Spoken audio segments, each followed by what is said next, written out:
नमस्ते दोस्तों, मैं विट्ठल जादव सर आपका इस चैनल में बहुत बहुत स्वागत करता हूं। तो आज हम इस टॉपिक में प्रेजेंट कंटिन्यूअस टेंस यानी कि अपूर्ण वर्तमान काल, इस काल के अंतर्गत चेंज द वॉइस यानी कि एक्टिव वॉइस का पैसिव वॉइस कैसे बनाना है, इसके बारे में आज जानना चाहेंगे। तो आज हम बी यानी कि नेगेटिव सेंटेंसेस, नकारात्मक वाक्य, नेगेटिव सेंटेंसेस यानी कि नकारात्मक वाक्य, इसका जो फॉर्मूला है, इसका जो सूत्र है वो पहले हम देखना चाहेंगे। इसका फॉर्मूला है सब्जेक्ट प्लस एम और इज और are plus not plus verb one plus ING plus object. ये जो स्ट्रक्चर है इसका अर्थ क्या है, प्रेजेंट कंटिन्यूअस टेंस में इसका अर्थ क्या है वो हम जानना चाहेंगे। इसका अर्थ है क्रिया नहीं हो रही है। इस सूत्र के अनुसार अर्थ क्या है, क्रिया नहीं हो रही है। ऐसा दर्शाने के लिए या ऐसा बताने के लिए इस सूत्र का उपयोग किया जाता है। अगर हम इस सूत्र के अनुसार अगर हम एक्टिव वॉइस का पैसिव वॉइस बनाना चाहेंगे तो क्या करना जरूरी है, उसके लिए हमको सबसे पहले इसके जो नियम है, इसके जो रूल्स है वो जानना जरूरी है। तो देखते हैं क्या है इसके नियम। इसका नियम नंबर 1, सबसे पहले कर्म यानी कि ऑब्जेक्ट लेना है। अब कहां से लेना है, जब हम एक्टिव वॉइस का वाक्य देखेंगे तो उस वाक्य में, उस सेंटेंस में हमारा जो ऑब्जेक्ट रहता है वो सबसे पहले लेना जरूरी है। अब जब हम कर्म यानी कि ऑब्जेक्ट लेते हैं तो कर्म के भी दो प्रकार होते हैं, सिंगुलर ऑब्जेक्ट, प्लूरल ऑब्जेक्ट। अगर हमारा कर्म यानी कि ऑब्जेक्ट सिंगुलर है, एक वचन है, तो उसके बाद हमें क्या लेना जरूरी है, हमें इज इस हेल्पिंग वर्ब का लेना जरूरी है। और अगर हमारा कर्म यानी वाक्य का, एक्टिव वॉइस के वाक्य का ऑब्जेक्ट अगर बहुवचन है, प्लूरल है, तो उसके बाद हमें हेल्पिंग वर्ब आर लेना जरूरी है। ये लेने के बाद ये वाक्य का कौन सा है, निगेटिव, कंटिन्यूअस है लेकिन निगेटिव है, इसलिए नकार दर्शक शब्द नॉट लेना जरूरी है। नॉट लेने के बाद, नॉट लेने के बाद यहां जो आईएनजी आया है इसके बदले में हमें बीइंग लेना पड़ता है, इसलिए बीइंग लेना जरूरी है। और जब हम ये वाक्य बनाते बनाते बीइंग ले लिया है, बीइंग तक आ चुके हैं, तो बीइंग के बाद मुख्य क्रिया रहती है एक्टिव वॉइस के वाक्य में, वो जो मुख्य क्रिया यानी कि वर्ब, उसका थर्ड फॉर्म लेना जरूरी है। और अब सातवां नियम, जब हम क्रिया का थर्ड फॉर्म लेते हैं तो उसके बाद बाय इस प्रीपोजिशन का लेना जरूरी है। और जब हम बाय ये प्रीपोजिशन का प्रयोग करते हैं तो उसके बाद हमें एक्टिव वॉइस के वाक्य में जो सब्जेक्ट होता है, कर्ता होता है, उसका बदला हुआ रूप लेना जरूरी है। तो कौन सा रहता है, सब्जेक्ट क्या रहता है, जैसे कि अगर आई रहता है तो उसका बदला हुआ रूप मी, अगर वी रहता है सब्जेक्ट तो उसका बदला हुआ रूप अस, अगर दे रहता है तो उसका बदला हुआ रूप देम, और अगर ही है, थर्ड पर्सन है, तो उसका बदला हुआ रूप हिम, और अगर सी है तो उसका बदला हुआ रूप हर। इस तरह ये नियम है। इन नियमों के आधार पर हम एक्टिव वॉइस का पैसिव बना सकते हैं। तो दोस्तों, आज हमने निगेटिव सेंटेंसेस यानी नकारात्मक वाक्य का एक्टिव वॉइस का पैसिव वॉइस कैसा बनाते हैं, इसके जो रूल्स है, इसके जो नियम है, आपको समझाए है। अब देखते हैं कि इस टेंस के अंतर्गत यानी कि निगेटिव सेंटेंसेस का एक्टिव वॉइस का पैसिव वॉइस कैसा बनाते हैं। तो देखिए एग्जांपल्स। पहला एक्टिव वॉइस का number 1, I am not flying a kite. I am not flying a kite, इसका मतलब मैं पतंग नहीं उड़ा रहा हूं। तो ये जो ऑब्जेक्ट है काइट, ये सिंगुलर है, एक वचन है। अ काइट सिंगुलर होने के कारण हमें क्या लेना है, हेल्पिंग वर्ब इज या आर, इज लेना है, क्योंकि ये सिंगुलर है। अ काइट इज नहीं, इसलिए not. A kite is not being. और ये जो फ्लाई है ये क्या है, क्रिया, वर्ब, इसका थर्ड फॉर्म क्या है, phloem. A kite is not being phloem, और प्रीपोजिशन बाय, और आई ये जो करता है इसका बदला हुआ रूप me. A kite is not being flown by मी।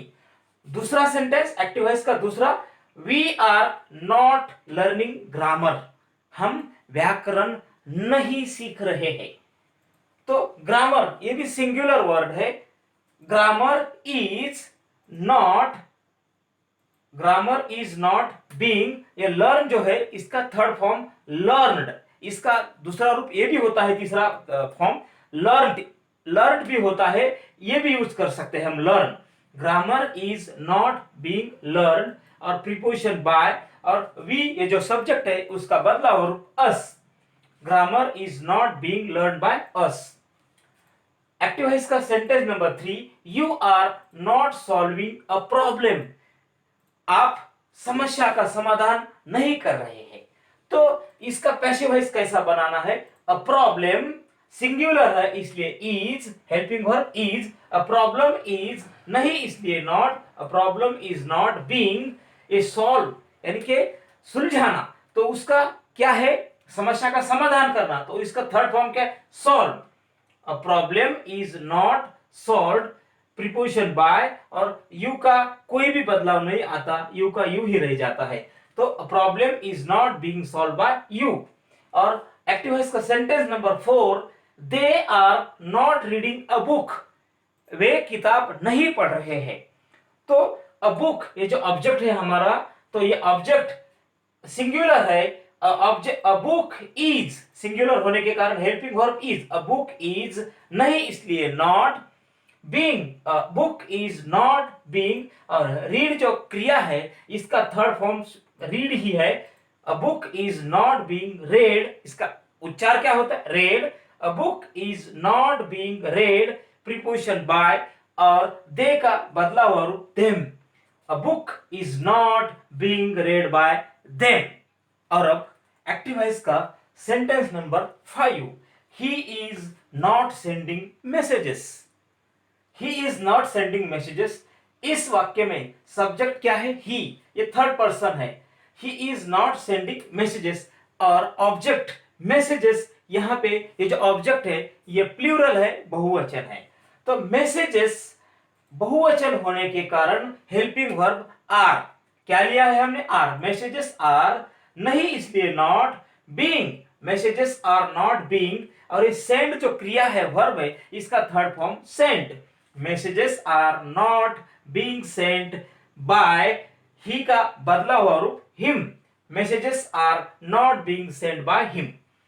और एक्टिव है इसका sentence number 6, she is not singing poems. यहां भी इस सेंटेंस में हमारा ऑब्जेक्ट प्लूरल है, बहुवचन है। पोएम्स यानी कि कविताएं, ये क्या है, प्लूरल है, बहुवचन है।